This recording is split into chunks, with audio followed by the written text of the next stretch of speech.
Hi, bay. Gusto ng mga naminaw karon. Tawagan lang kog Nathan. Just Nathan. Dili di ko anad ani.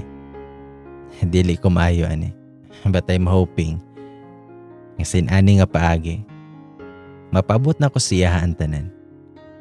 Wala ko kabalo kung makapaminaw siya ani. Pero basin nga na siya'y kaila na makadungog ani. Pero pasensya na. Kay dili kay ni siya detail. Anyways, magsugod na ko. To my Elise. It's been years na. 6 years to be exact. How are you? Kumusta na ka? Nakahinumdum pa ka na ako? Or nakaila pa ba ka na ako? Elise, do you remember the first time we met? Katong time na nagsigil akong tutok sa mo. Katong time nga nilingkod ko dool sa mo. Para lang maklaro na kog lantaw. Himuhang angelic face. Every time nga mahinumduman to na ako, I'll find myself smiling. Ug swerte ko sa dihang imuha kong napansin. You know how happy I am that time. Nga tungod sa kong kalipay, nahalukante kag pinakalit. Pero nikatawa ra ka. Unexpected kaayo. Niingon pa ka nga, first kiss to nimo. Do you know how lucky I am to steal that? In one unexpected snap. I courted you. Ipanguyabante ka. And then, katong time nga ningon kag yes. Grabe jud ako ang kalipay. I know nga playboy ko sa una. Pero katong nakailati ka. I think nausab ko. Nagbago ko. Na-realize na ko kung unsa jud ang tinuod nga commitment. Kabalo ba ka nga sukad atong ningon kag yes sa kuha? Di saad ko sa kong kaugalingon. Nga higugmaon ti ka ug naara ko perme through thick and thin. Basta kay wala na ko laing makita. Kundi ikaw ra. Magbisan busy ko. Ikaw jud akong perming kunahon na. Dili ko modol og laing babae. Kay basin masakitan ka. I still remember the day nga we made love.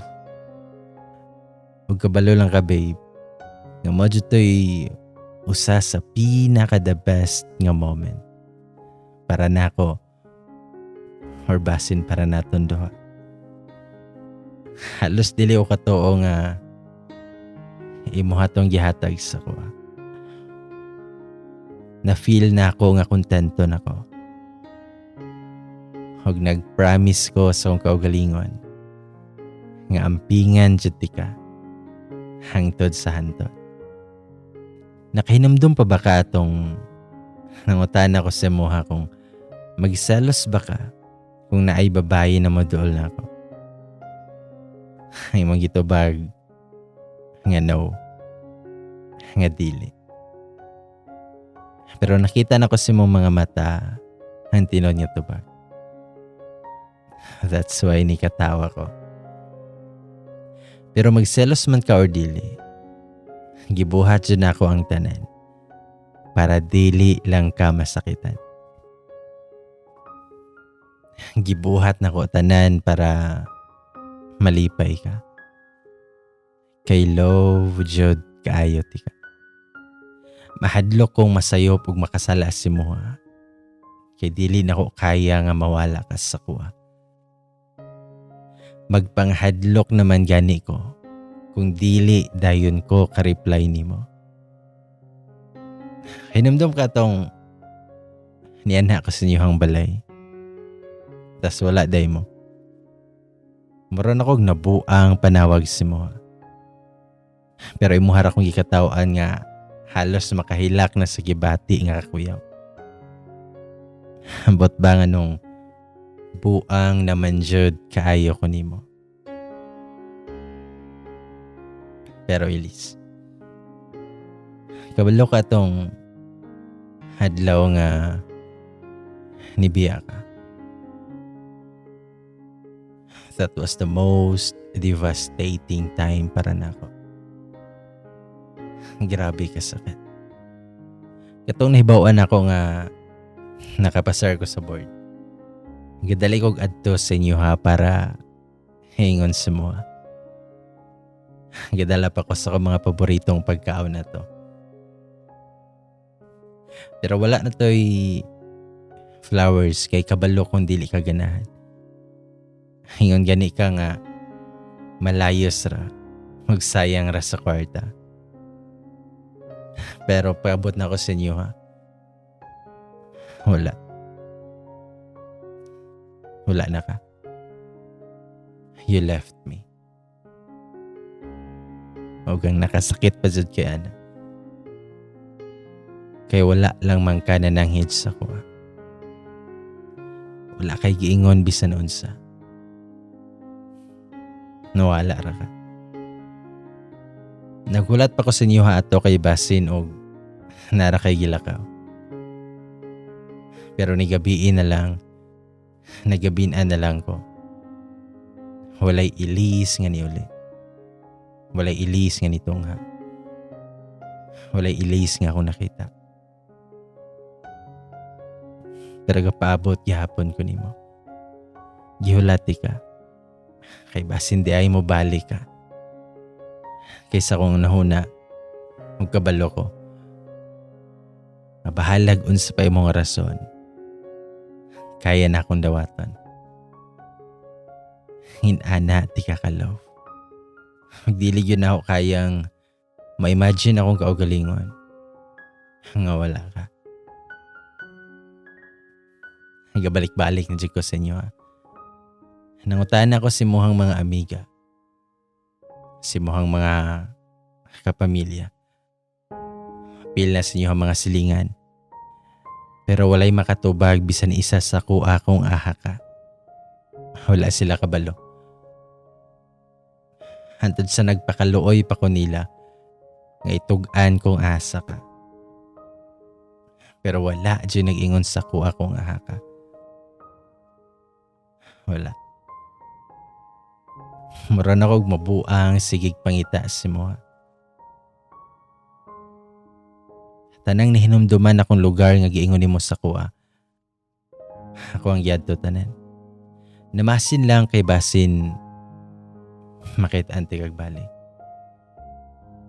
Apan wala yun ko'y nakita nga ilis. I keep on asking myself kung ano. Why? Anong nibiya makag pinakalit? Unsay rason? Na ako'y nabuhat. Unsay akong nabuhat? Habi na ko okay ta. Habi na ko okay kaayo ta. Habi ba na ko okay na ta? Habi ba na ko og nagkasinabot na ta? Kung kabalo lang jud ka kung unsa kadako akong smile sa dihang gapaingon ko sa inyo. Excited kay ko. Pero moor dito ako maabtan. Or wala na day ko'y maabtan. Mura na jud kog mabuang sa mga pangutana nga naaras akong nahuna. Pero wala ko kabalo kung unsay mga tubag. Nabot pa ko sa point na gusto nga magpaligis na lang. Wala na jud ko kasabot. Wala na jud ko kabalo kung magunsa ko. Devastated kay ko. Nagsigil na kog tagay. Nagsigil na kog gubog-gubog. Wasted na kayo ko. Pero kabalo ka. Tungod sa kasakit sa akong gibate. Murag dili na ako ma-feel na nahubog na ko. I stayed like that for years. I live my life like that. Pero, nagpadayon gihapon kong gapaabot. Gapaabot si mo. Nagsigid ko handom nga basin mo balik ka. Nga unta mo balik ka. Nga imuhan akong balikan. I wish na lang kung pwede nga i-turn off na lang na ako akong heart. Pero dili man. Or dili ko ganahan. Hindi dyan ako malikayan nga makapangutana sa akong kaugalingon nga what if mamatay na lang ko nga dili na ti ka makita. Ug halos nawad-an na jud kog paglaom. Nahutdan kog pag-asa. Pero tinuod jud ay nga naay moabot. Kay naay usa ka angel ang inabot sa kuha. O gi-save ko niya. Sa katong mga adlaw og panahon, nga always lang nako na feel nga mura na kog mamatay. Ginatry gihapon na kog motivate akong kaugalingon para mo padayon. Huwag naa siya na. Siya ang may puli sa lugar na ikaw unta dapat ang naa. Pero sa tinud-anay lang, dili na ako kaya. Magdili na ako gustong i-give up ka. Pero napoy part sa akong kaugalingon nga moingon na kinahangalan na akong ilit ko. Ang hope nga nagsigig hong-hong na ako nga magpaabot pa nimo. Pero love gihapon kay tika dyan. Magdili gihapon ako madinay nga naay parts sa ko nga nag-crave gihapon si mo. Pero gisulayan gihapon ako nga ilit ko ka. Pero wala ko kabalo. Nga napasakitan na din ako siya. Ang ngalan din sa angel nga nag-save na ako. Kay Reyna. Huwag kabalo siya sa tanan. Kay giingnan ako siya. Huwag siguro nakita o na-feel niya nga love gihapon kiti ka. Ningon pa siya sa kuha nga kung mabalik ka or kung makita ti ka, ilit go ko niya. Pero kung dili daw, magpakasal daw minduha. Pero selfish jud kay ko. Kay kabalo kong napasakitan ako siya. Every time nga mingawan ko si mo. Napay usahay nga makita na lang na ako siya nga magilak. Mangutana pa ko niya kung noon sa siya. Kung ano. Pero di siya mutugan. Mungisir na siya. ginatry pa na niya agtago ang iyang heartaches. Kay kabalo siya sa tinood na ako nga na-feel. Ug hantod sa nabot ang time nga siguro napuno na siya. Siguro na-realize yun niya sa mga tong gibiyaan ko niya. Pero ato po na time, na-realize na ko nga love na di ay kayo na ko siya. Sa mga tong gibuhat na ko ang tanan para mo balik siya. Para dili na ko niya buhian. O karon, Reyna na ay almost 3 years na may sa mong relasyon. Nanapod may plano nga mong i-level up ang mong relasyon. Sama na kung makadungog ka ani. Gusto lang ko maingon nga, babe, letting go of you kay dili siya sa'yo. Pero love na nako siya. Dili na ko kaya nga mawala siya sa kuha. Sorry.